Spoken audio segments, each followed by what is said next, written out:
He walked away.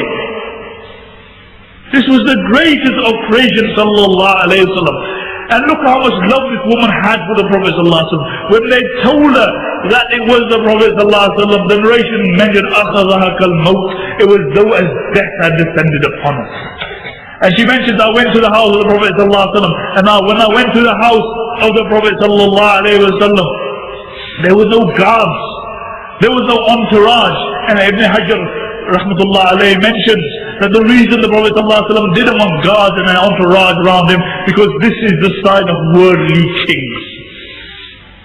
And the Prophet ﷺ was a worldly king, and this is why he didn't want men around him. And she mentioned, I went to the Prophet ﷺ and I explained it to him, and the Prophet ﷺ didn't say, don't do that again. Next time you do that, I'll sort you out.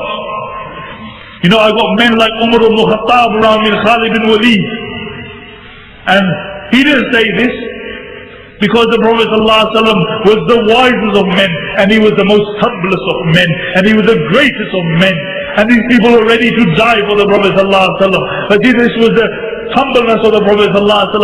He wanted to show that no matter what status you achieve in this dunya, understand that my status is greater than yours. Understand that I am Sayyidul Anbiya wal Mursaleen. I am the leader of all the prophets and all the Rasul. But look at the humbleness that I have. And the only thing he said to this woman is that as-sabr in the sadmatil ula. He said true patience is at the first affliction. So that you wail and you scream, and then 3 months down the line you say, I'm doing sabr. No, sabr is at the first affliction. And therefore this is how the Ahl Sunnah wal Jama'ah mourn. And you see, honestly, you see when the Matam comes, how many Sunnis want to go and participate? How they want to participate. You know, when the Dajjal will come, the Prophet ﷺ said, many of the people, they will say, you know, in my own words, they will say, bro, let's go and check out what's happening. And the Prophet ﷺ said that they will be enrolled in the fitna of Dajjal. And how many Sunnis actually go to these Matams? How many Sunnis go to these Matams? And what happens in these Matams? They have them now in Manchester. I don't know what happened in the Manchester one, but let me tell you about the ones that I have seen. In Pakistan, when they used to go past the Darul where we used to study, they would curse the Sahaba at the top of their voices. At the top of their voices, they would curse the Sahaba. And the Prophet ﷺ, when he would go past the place where the azab of Allah had descended, what would he do? He would hurry past that place. And he would tell the Sahaba to hurry past that place. What do you think happens in a place where the people are swearing at who? The Sahaba radiallahu anhu, who were the greatest of creation after the Anbiya alayhi salatu wasalam. They swear at Abu Bakr radiallahu anhu. I've heard this with my own ears. They swear at Umar ibn Khattab radiallahu anhu. And people, the Sunnis, want to see what's happening there.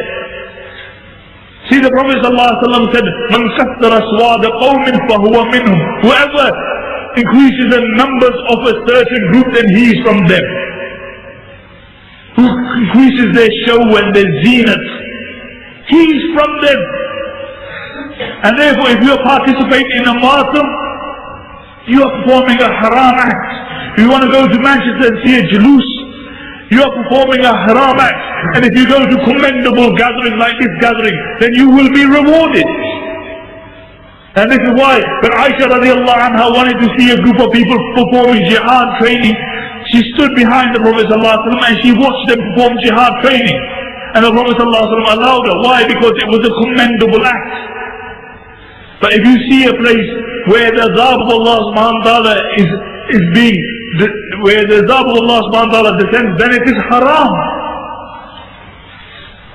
It is haram to participate in these gatherings. And how many Sunnis do you see? You know, and now we have the juluses in England. MashaAllah, that's all we need. What do you think the kuffar when they see these juluses? What is it they think? You know, a group of people beating their chest, walking down the street, wailing and crying over a Sahabi radiallahu anhu who passed away 1400 years. What kind of perception do you think they have about the deen? What kind of religion is this? You know, you don't have to send an army to fight these people. All you do is kill a few of their prominent sheikhs and they'll beat themselves to death. This is it.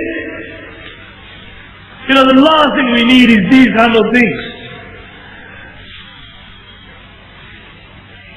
May Allah subhanahu wa ta'ala make us from amongst those who love the Ahlul Bayt. May Allah subhanahu wa ta'ala make us from amongst those who love the Sahaba Ridwanullah Ajma'een. May Allah subhanahu wa ta'ala make us from amongst those who appreciate the sacrifices of us, Salaf and the Sahaba radiallahu anhum. May Allah subhanahu wa ta'ala keep us united in this dunya.